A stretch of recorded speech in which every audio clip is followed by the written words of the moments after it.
Hello and welcome to the Financial Wellness Hour. I am your host, Hirsch Serman, and I'm so happy to have you join us today on WGSN-DB, the Going Solo Network. This show is for those wanting to learn more about creating financial wellness, and we're going to be taking different life cycles, and we're going to explore them both financially and emotionally, because personal finances are usually not about the money, but rather more about the emotions associated with your finances. And the healthier we are emotionally, the better prepared we are to make sound financial decisions. We're going to speak somewhat broadly today, but we'd love to hear from you and make it more relevant. So please reach out to me through my website, and that is lifecycle.financial. Again, lifecycle.financial. And you can post your comments or questions there, or you can add them to Facebook, YouTube, or any of the other platforms that you might be listening to. And talking about questions, a question that many people ask is, now that I'm divorced, what happens? Where do we go? What's next? How do I live this new life? And in my experience, the sooner you start preparing for life after divorce, the better. So you may be asking, how and when do we get ready for this new life? So since we're in the holiday season and many people go to holiday parties, I'm going to try to make an analogy to that. Although people, and I'm not saying this, by the way, that getting divorced is a holiday party. I don't want to give the wrong impression, although some people do throw divorce parties. What I'm actually saying here is you wouldn't wait for all your guests to arrive and then start putting out the food and start preparing the meal and start preparing and planning for your party. You would do it well before. And that's the same when you're getting divorced, and that means that you would want to prepare for after your divorce during the process of getting divorced so that you can hit the ground running, so to speak. Jill Kaufman is our guide today, and we are going to be speaking about getting divorced, steps to thriving.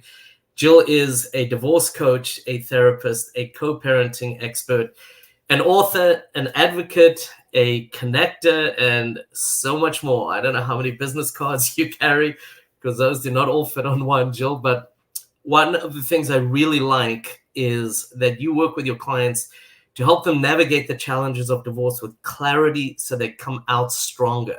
It's more than getting through the divorce and maybe getting some of the things you want. And I think that is such a valuable ability to attain through the process, and the lessons you learn for the rest of your life going through the process that way. Jill, I'm excited to have you back on the show. I really appreciate you joining us. Thank you. Welcome. Thank you, Hirsch. It's so great to be with you. One of the things that I think speaks louder than anything is personal experience and the work that you do with people. And so I'm going to ask if you can share a little bit about your background so everybody can understand where your passion comes from and why you do what you do. Absolutely. So I was a therapist. I was working with lots of different populations. And then in 2012, I went through my own awful divorce. And, it changes you. First of all, there wasn't a lot of information out there, in 2012. I didn't know about anything like a divorce coach. And so you're kind of just talking to people and trying to find out information. And I just hired an attorney, a divorce attorney, thinking that was the right thing to do. And my ex, at the time, I told him that I did that, and he's like, you got an attorney?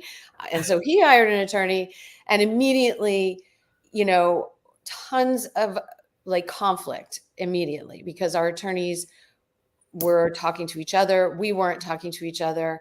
And, we kind of let them run the show, and it was a mess. And we spent, over $50,000, $60,000 on, and didn't get anywhere. And so I eventually figured out how to get to an agreement myself, not with my attorney. My attorney made me sign something that said she doesn't recommend I agree to that.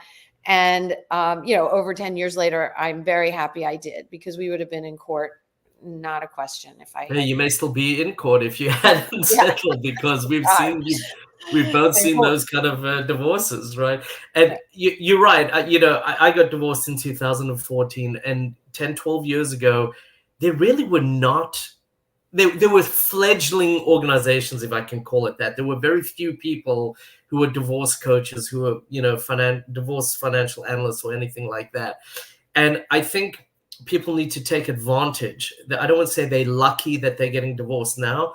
I want to say that there are resources to help them get divorced in a much better way than I think what sometimes happens. The beauty of it also is so many people now in these roles are people who've gone through a divorce. And I think there's a little bit more compassion in that, which I think is a big piece as well. Absolutely. I mean, having gone through it, I get what people are experiencing, and I understand why you're feeling what you're feeling, because it's one of the toughest experiences anybody goes through. It really is. Yeah. And I'll tell you, it's funny. I'm taking a little bit of a sidebar here, but one of the things which I think is so important, that when I'm talking to people and I tell them, I've got an MBA, I've got a CPA, I've got my certified divorce financial analyst, I'm a trained mediator, collaborative law, the works. And then I tell them, oh, I've been divorced. That's what gives, and I used the term street creds all of a sudden, right?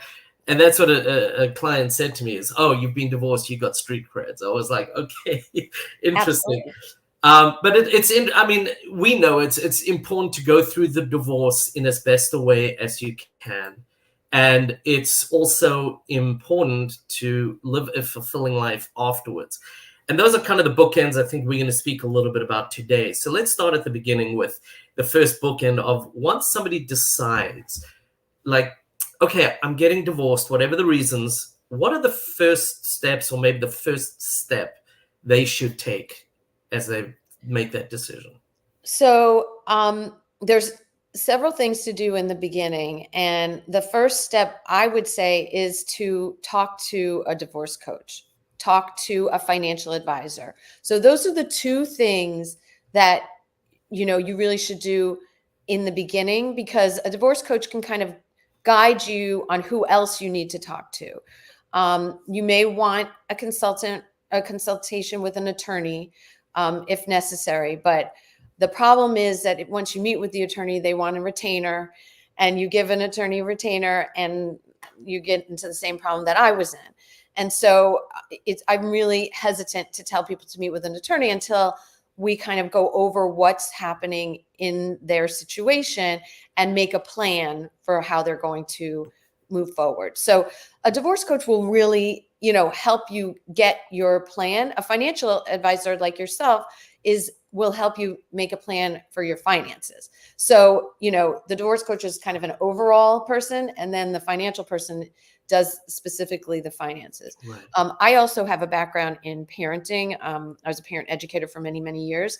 And so I can help with the parenting piece of the proposal, of the agreement of the divorce. So like if you're looking for a divorce coach, you definitely want someone who has either a financial or a parenting background. And as a therapist, I have that too. So like, it's really important, don't just find any divorce coach, find one that has experience in the background that you need for your specific situation. So that's basically what I would say, that people should start out with. But also you want to get support, right? So you want people around you who are supportive, whether it's friends or family or a support group. I run a group coaching program, which is somewhat of a support group. There's plenty of free support groups out there for people going through divorce. So you want to get to a place where, you feel not just totally overwhelmed and lost, because that's what you're feeling when you're going through this and you don't know where to start. That's why divorce attorneys are so easy to they'll take your money and they'll tell you what to do, but that's not necessarily the best thing. I want to just also say, I think the way I describe it, and I'm trying to add to what you're saying here, is I almost tell people you need two teams. You need your professional team and you need your emotional support team. And I think those are very important. And I like what you're saying. I think the historical approach is, I got to get an attorney. But attorneys can work in very, very different ways. One can be an expert in mediation. One can be a litigator, whatever it might be. I think sometimes getting a better sense of your situation, a better sense of maybe the coaching and the strategy side or the finance side, we can also help you make sure what are the best attorneys for you. What are the questions you need to ask that attorney, or things like that that might become very, very important in picking the right attorney, because ultimately they are your frontline advocate. But I think it's very important that you don't jump in, as you said, just here's a retainer and we move forward. You really do want to know the right people to speak to with every professional. But being that your attorney is the one that kind of finalizes or helps you finalize that. The other thing I always say to people is, once it's finalized, before you sign, have your divorce coach, have your financial person review what you're actually going to sign. I think that becomes a very important thing as well. I've run into pieces where they've had to force the sale of a house because the way it was set up in a settlement agreement was never going to be able to happen, or they were going to trigger taxes or something like that. And I'm sure you've seen that, whether it's on the parenting side or whatever else as well, which I think becomes a big thing that they need to know upfront, or that this could be a challenge and why. I think becomes a big one. Yeah, absolutely. And something that you said was like, what type of attorney because a lot of times I'll talk to someone and they're like, yeah, I have an attorney. Oh, it's a collaborative attorney. And so in their mind, they're like, oh, that's one that works together. It's not going to be someone who pushes me to go to trial. Well, a collaborative attorney is really doing the same thing as any other attorney. They've just agreed that if you go to trial, they won't be representing you. So they do have an incentive not to go to trial, but that doesn't mean you're not going to pay for every email, every text, every time you talk to them. It still becomes a very expensive proposition, even if they're a collaborative attorney. So you don't know all these things when you start this out, and things sound really good, but you really need someone to guide you and divorce coaches are significantly less expensive than divorce. That is for sure. And that's something else that I always recommend. I want people to use the right professional for the right thing. Don't use, a $500 attorney as your therapist. Don't use, a $150 therapist for your financial person, whatever it might be. Use the right professional, you get a better outcome, and it's going to be cheaper. And talking about the right professionals and understanding the professionals that you can tap into. The classic question that I think people often struggle with is, what is the difference between counseling and coaching? And then I'm going to throw a little thing in here because this applies to you. Is there an advantage to working with somebody who has experience in both? Well, I obviously think that there is. I mean, I definitely think that it depends. Every divorce coach is different. Some have a financial background, some have a legal background. I haven't found a ton who have a therapy background, but there is that out there. But yeah, so coaching and therapy are completely different. Therapy is where you have a diagnosis, either you're anxious, you could have anxiety or depression or some other mental health issue, and the therapist treats whatever that diagnosis is. And they treat them by looking backwards into their childhood or something that happened to them, looking at their, how they grew up and what issues that they're dealing with. And there's a lot of talking that goes on between of the client. Coaching is completely different. We're talking about specific things that you're dealing with today and in the future. We're not going backwards that much. We're really trying to help you, giving you tools, mapping out strategies, giving you like a plan, and developing your goals and priorities, and giving you ways to meet those goals and priorities. So it's really present and forward looking, as opposed to therapy that really looks at your background. And there are tools that you get through therapy, but it's different it's not as practical and strategic as coaching. I want to add to that. I think as we tend to rely on the people we know, and sometimes they are not equipped in handling or helping you through a divorce, your friends, your family, whatever it might be. They also may not always be very objective. And that's another thing that I think is a very important thing as you go through your divorce, is being able to have somebody who has that objective view and can really put that perspective in the right perspective. And that's something that a divorce coach is going to do as well. And I think something else to remember every person's divorce is unique. I mean, you can live next to somebody with a similar home, drives a similar car, whatever it is, but your priorities and their priorities may be different, changing the whole dynamic. And with that said, I think, though, as unique as it is, there do tend to be common themes. So, for example, on the finance side, I see things like, am I going to be able to make it financially? Or what's my lifestyle going to look like? Or the classic one is, can I afford the home? Or what kind of a home can I afford, right? Those are just a few. So what do you see people struggling with most when they are going through a divorce? So, it really depends. There's two main buckets. It's the kids or the finances. Okay. Some people are like, oh, we're 50-50. That's not even an issue. We're going to figure that out. It's really the financial, the home, all that. And other people are like, the finances are pretty easy, but I really want to have more than 50-50 custody. I'm worried about XYZ, about their other parent, or how we're going to co-parent together, how we're going to make decisions together, or, who's going to pay for what. There's so many things kid related that people can be worried about. But some people are worried about everything, right? And they don't have a way to prioritize. And that's what I can really help people with. Like, what is your priority? For me, it was interesting because I really wanted, he wanted 1 week on, 1 week off. And I had done everything for my kids, for 18 years. And for me not to see them for a whole week would have been really tough on me and on them. And so I really wanted a Monday, Tuesday. I would have them Wednesday, Thursday. He would have them every other weekend schedule, because at least I could get them organized in the beginning of the week. Right. And I knew that I was going to be seeing them every week. And so I was willing to take less on the finances to get that schedule. And that's how I eventually got the agreement. But that's not important to everybody. Some people don't care about that at all. So it really is different for every person, and you have to figure that out. No, 100%. And you brought up two things there that I just, I want to talk about importance of working with somebody who can guide you through these things. And one of them is, I get often the comment, oh, we're going to split things 50-50. And I'll be like, are you selling the home? No, one of us will keep. Okay, so are you living on the left or the right side of the home, right? You can't always split everything 50-50. So now there is some strategy or some thought that needs to go into that.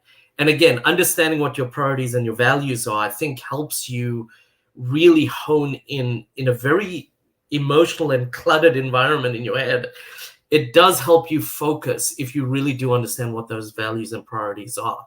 So that's one piece, on the 50-50. You may end up at the bottom line with the dollars that say the same thing, but getting there is not always the same. That's number one.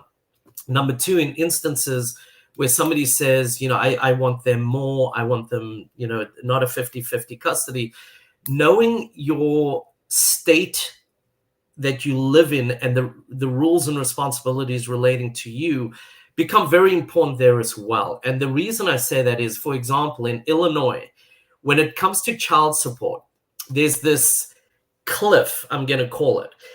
If I'm the one receiving the child support and I can keep the other parent to under 147 overnights a year, my child support payment jumps up. It's almost exponential in what they pay.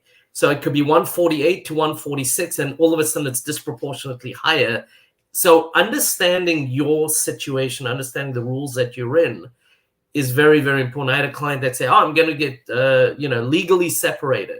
The problem was they lived in Texas. There is no recognition of legal separation in Texas. It's the only state out of 50 that doesn't, New Jersey also, actually. I'm sorry? New Jersey doesn't recognize. Oh, they don't? Oh, I thought that Texas was the only one. Interesting. I'm glad you brought that up. Thank you. But these are the kind of things that do become so helpful by working with somebody who really understands the process of what you need and a little bit of who you are as well, coming back to those values and those priorities. And I do need to get to a break. I don't know if you have any follow-up comment quick or... No, we can take a break. Okay, so before we do, I'm just going to ask if you can share a little bit How can people get in touch with you, your website, or to get in contact with you to learn more right now? So my website is divorcecoachjill.com. And I also run a Facebook group, Separation and Divorce Support Community, that's free. So people can join that for support and for information. Great. And we will be right back. Thank you.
Hi, I'm John Thomas. I want to share with you a professional products and services directory we call Going Solo Directory. And you need to check this out. If you want exposure to your business or are seeking professional product or services, this directory has it all. And that membership, for the many special features, you get the benefit of a worldwide exposure with a 40-minute video interview on an international business show showcase. All this for just one low annual fee. For more information, contact GoingSoloDirectory.com.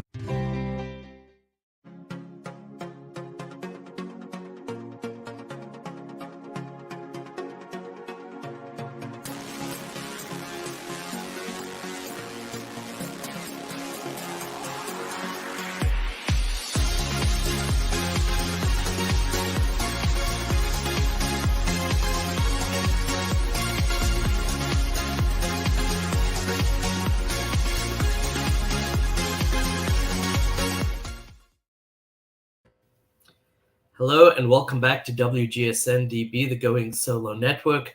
This is the Financial Wellness Hour. I am Hirsch Serman, your host, and we have Jill Kaufman today. We are speaking about getting divorced, steps to thriving. And quite honestly, divorce is a tough one. As you said before, it's one of the hardest things people ever go through. There's emotions running rampant all over your body, in your head. The thoughts, you're not at your best, you're not always sleeping well. So having a guide, having somebody to work with you to not just prepare you and get you through that divorce, which is important, but thinking as you're going about life beyond is so important. And I do want to cover a few of the things. I don't think I wrote them all down, didn't get them all, but we covered a lot of stuff in 20 minutes. So you did share about your background and the difficult divorce that you went through. And sometimes as you went through, making a decision to say, I know I could get a little bit more of whatever it is, but it's worth it for me not to put all of this behind me to move on with my life, I think is a big one that people sometimes forget. I tell people all the time, emotions can be the most expensive part of your divorce. Getting every dollar, getting that chunk of flesh, getting the I'm right, whatever it might be, can cost you way, way more than it's worth and not always get you what you want. We spoke a little bit about the first couple things to do. The historic thing, I think maybe because the only professional at one point really was an attorney, is not necessarily the first contact you want to make. Speaking to a divorce coach, speaking to somebody, a CDFA, about your finances might be the first thing. Preparing for divorce, both through the process and beyond. We spoke about counseling versus coaching and how important it can be having somebody who has had both. That it's unique. Every person, every divorce really has its own nuances, and working with professionals who get that is important. And also how to pick your professional is very, very important. We spoke a little bit about the resources that are available that were never available before, whether it's divorce coaches, whether it's CDFA, the financial side. There are lending professionals, real estate professionals. There's a lot more than there used to be just even 5 or 10 years ago. We spoke about knowing the rules of your state and knowing your responsibilities and what you can do. We touched on splitting assets and custody, but one of the things I do encourage people to do with all of that is get creative. You say it's 50-50, but it doesn't always have to be. Most states are what they call equitable. What does that mean? An equitable distribution may not be a 50-50. So how do you get creative in creating what you would call an equitable distribution? These are all things that people like Jill or myself can help you with, but can help you get a much better outcome, and sometimes a fair bit quicker, because we've navigated this process personally, but also professionally as well. So anything I missed? No, I think you got all of it. It's amazing. We did cover a lot. Yeah, I mean, and all that was in about 20 minutes. So obviously I will put this as well. We did not get to cover everything within all those categories, but I think it gives you a flavor for some of the things that you should be thinking about as you go through this process, or thinking beyond the process. So, and we said this is emotional. Not everybody is equipped in how do I, manage this, or reaching out to your friends or your family. They're not trained in this. They want to be supportive. They're not always sure how. What is one thing? I'm going to say, I'm not sure there's always something that people know what to say. So what is one thing that you can say to help people as they go through this process? So if you have a friend who's going through it, the best thing is to ask them, how can I help? Because everybody's got advice. And like you said, they're not professionals. And so the advice, I would not give a ton of advice. I would, you need friends who listen and who empathize and are there for you no matter what you decide.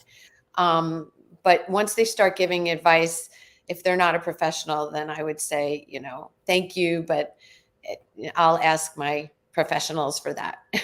Well, I also, I love that you say that, because what you are saying is, whether you're giving advice or you asking that question, how can I help? You're putting out the same idea of, I'm here for you. I'm here to support you.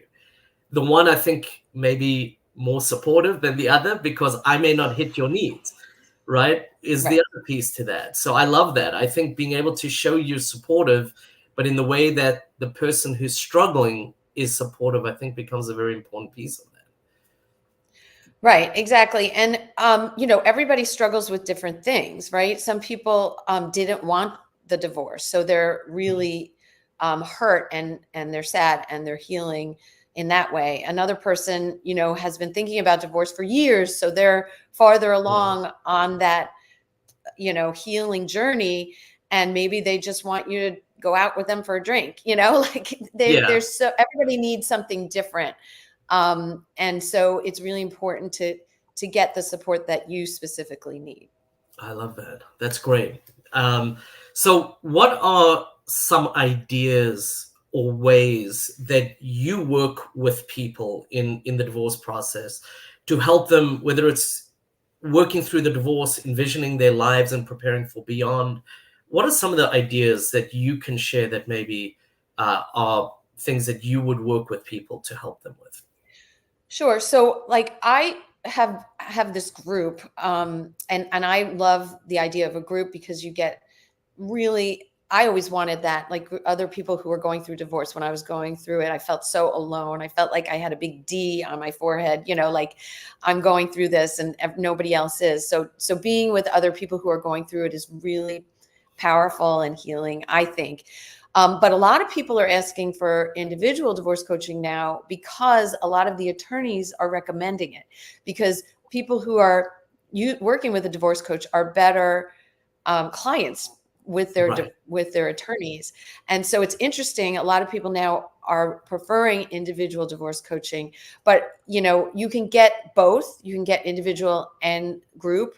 I think that each one is important. So when you're doing individual coaching, you're really going to have that one-on-one time to establish what is important to you, developing your goals, and also have a plan. Okay, so we need to get a handle on our finances. What do we need to organize them and, gather information so that you can work with a financial advisor or you can know what you have. And I loved what you said, Hirsch, about being creative, because that is one thing that I really encourage my clients to do. Yeah. Yes, there's a 401k and maybe other assets, but you don't have to split the 401k. One person, if you don't want to do a quadro, you don't have to pay for it, so not everybody knows what a quadro is, but you have to pay in order to split the 401k. And if you don't have to split it, if you both have them and one's a little bit different in value, you can have another asset to replace what you're not getting if you had split them. There are little things like that people don't know and don't think about, and we can really help them understand, what are all your options, and what do we think are your best options, but it's really up to them to make the decision. But laying out all their options for the finances, for the parenting. Like I have had clients kids who have ADHD, and it's not really good for them to go back and forth too much with their parents, from one parent to another. They'll forget things and they'll be stressed out. So I'm like, well, if you don't want to do a whole week on, whole week off, you can do, Sunday night to Thursday and then Thursday to Monday, or, there's so many different options. You can give one parent more time in the summer. You can, I've seen clients who don't live near each other do 2 weeks with one parent, 2 weeks with another, there's so many different ways that you can do this that you would never really think about. And I also encourage parents to pick up and drop off at school so they don't have to always negotiate with the other parent and have one parent be late. There's things like that you really want in your agreement. And that can be a tough one, when they started dating somebody else and you're still not quite over it all, and it's much better to be removed. And yes, the school drop-off is a great idea. I think the other piece to this is, and I'm sure you've heard this, I've had clients say to me more than once, "Oh, you can do that?" Right. So when you think about that, right? Yes, there's a lot of things that you can do that are kind of in the parameters of the law, if you can put it that way. Not that either one of us are lawyers, but we've worked enough to know where to, to step in and step out. But I think those are the kind of things that make it more fulfilling as you go forward, because it's really more in line with what you want, whether it's your priorities, your values, making life easier for you, separating and untethering a little bit more, whatever it might be.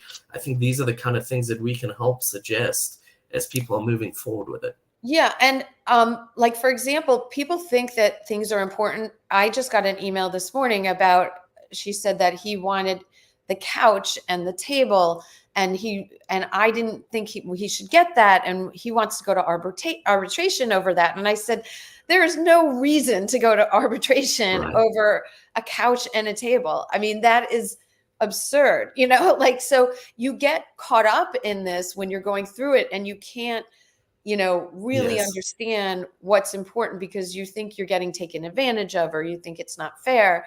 And you really need someone to tell you that, oh no, that is absolutely not worth it to go to arbitration over. And the cost of arbitration would be the equivalent of 2 tables, 2 chairs, brand new, and you've still got the old ones. So yes, exactly. And I mean, clearly we've covered a breadth of topics in this. And, I've heard it said that everybody has a book in them. Well, you have more than a book in them. You've actually published your book. So I'm going to ask, can you share a little bit, maybe some of the highlights of the book, but also maybe even more importantly, some of the key takeaways that people can think about, because it is important, reading a book is one thing, having the takeaways and really absorbing those is so much better. Yeah, I mean, my book is a little bit of a workbook, so it's really easy to read and get through. And I know when you're going through divorce, you don't want to sit there and read, chapter after chapter of just words.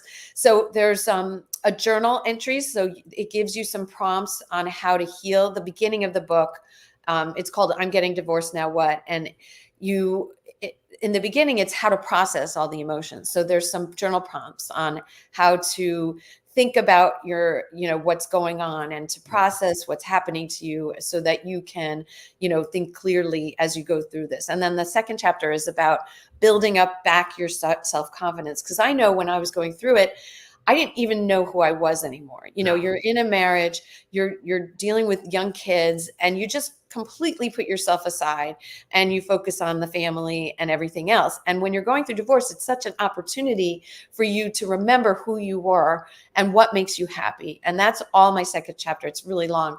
And it's all about kind of remembering what that was before you got married, which could be a long, for me, it was 20 years.